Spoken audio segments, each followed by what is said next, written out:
औज़ुबिल्लाहिमिनश्शैतानिर्रजीम बिस्मिल्लाहिर्रहमानिर्रहीम। शहादत सैयदना हज़रत इमाम हुसैन अलैहिस्सलाम के मतलब दो अशकाल का मैं ज़िक्र कर चुका हूँ अपनी दो नशिस्तों में।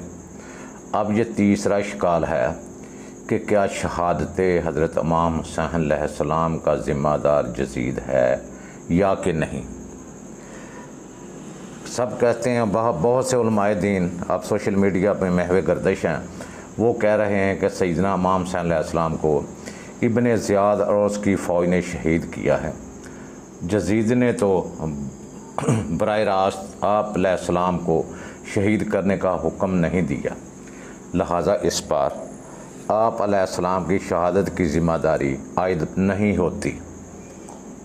इस शोबा और अशकाल के तनाज़र में अपनी इस बात का जायज़ा लें कि शहादत इमाम हुसैन अलैहिस्सलाम की ज़िम्मेदारी इब्ने ज़ियाद और उसकी कूफ़ी फ़ौज पर है।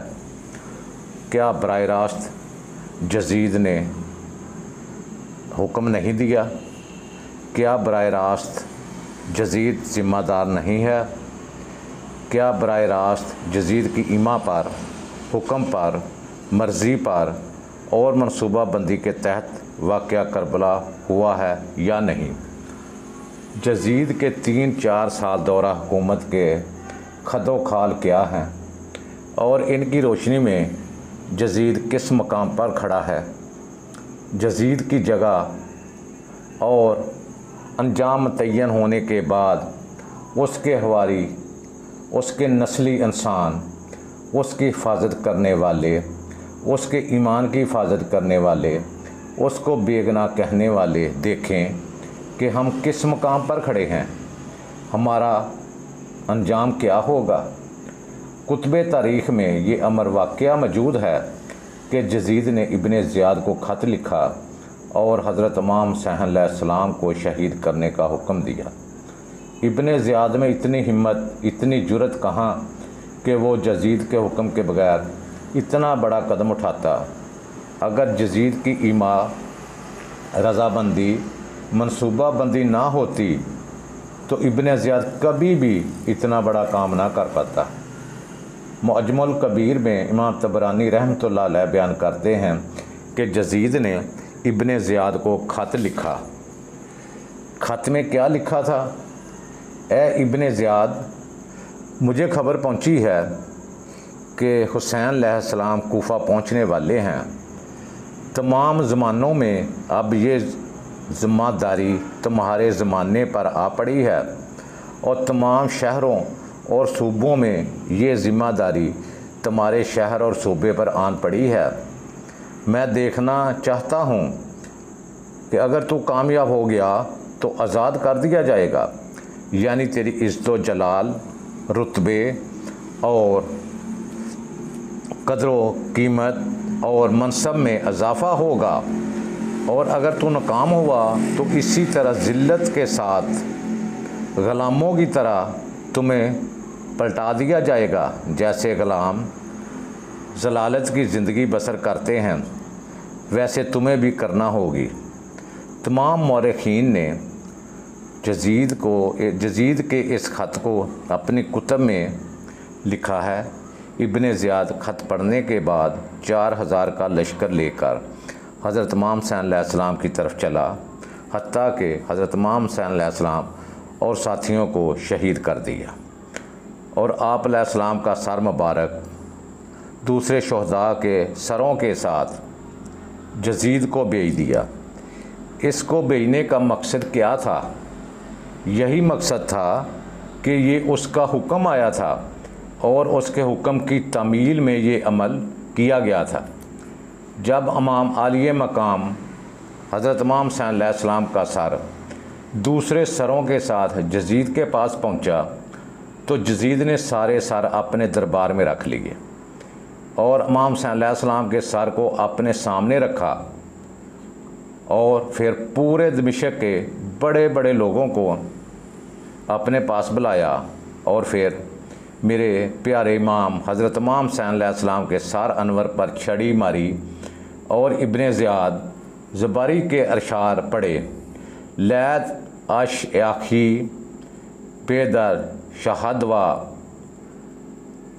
खरज अन खराज मिन वाक़ियल अलासल मा हालू मा साताहलू मरहा तुम सम कालू ला तमसल। काश मेरे बुज़ुर्गों जो बदर में शरीक हुए तीरों के बरसने से खजरज की परेशानी को देख लेते तो वो खुशी से चिल्ला उठते और मुझे कहते तो शेर पढ़ने के लिए काफ़ी है।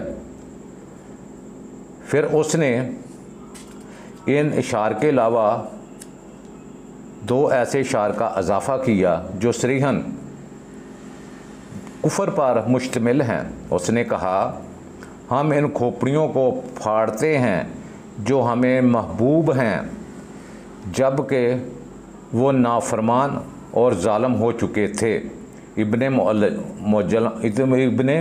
माजमल कसीर तबरानी जिल्द नंबर 3 सफ़ा नंबर 104 रकम 2806। जजीद के इस नापाक अमल और जसारत के बाद भी कहना कि यजीद को पता नहीं, यजीद राज़ी नहीं था, यजीद ने हुक्म नहीं दिया, ये तो उन लोगों का काम है जिनमें मोहब्बत हुब्बे रसूल सल्लल्लाहु अलैहि वसल्लम ही नहीं, जिनमें बुग़्ज़े अली कूट कूट कर भरा हुआ है।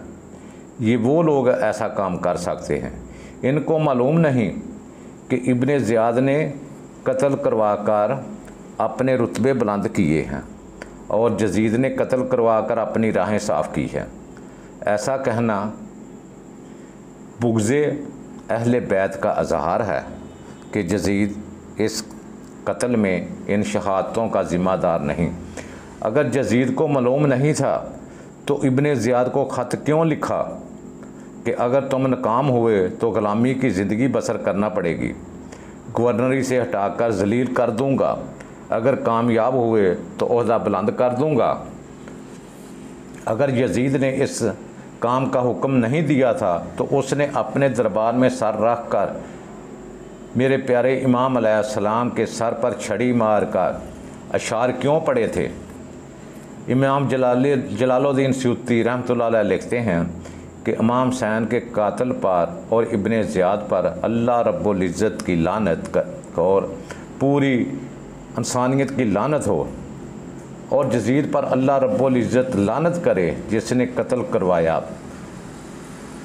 अगर यजीद हुक्म ना देता तो इब्ने ज़ियाद कभी ऐसा ना करता, और अगर यजीद ने कत्ल नहीं किया तो उसने इब्ने ज़ियाद को बरतरफ क्यों नहीं किया। अगर यजीद ने इब्ने ज़ियाद को हुक्म नहीं दिया तो उसने उसको माजूर क्यों नहीं किया, उसको कोई सज़ा क्यों नहीं दी। इन सवालों का है किसी के पास जवाब? जो यजीद के वकील बने हुए हैं, यजीद के रिश्तेदार बने हुए हैं, यजीद के रिश्तेदारों में कोई जवाब दे सकता है? इन वाक़यात को अपनी अपनी कुतुब में लिखने के बाद तमाम आइमा कराम ने अपनी अपनी कुतुब में लिखा है। काजी सनाउल्लाह पानीपती लिखते हैं कि यजीद दीन का मुनकर था। इमाम अलूसी रहमतुल्लाह अलैह ने कहा कि इसमें कोई शक नहीं कि यजीद ईमान पर नहीं था, इसका दीन नहीं था। यजीद कहता था कि अगर मैं आले नबी सल्लल्लाहु अलैहि वसल्लम से इस तरह इंतकाम ना लेता तो मैं शाइख अरब की औलाद में से नहीं हूँ। यजीद और इसके अवानो अंसार जिन्होंने ना सिर्फ नवासा रसूल सल्लल्लाहु अलैहि वसल्लम को शहीद किया बल्कि पूरी इतरत रसूल सल्लल्लाहु अलैहि वसल्लम को शहीद किया। इनकी मुतक़द्दस लाशों पर घोड़े दौड़ाए, सर नेज़ों पर चढ़ाए, कूफे के बाज़ारों में इन्हें घसीटा।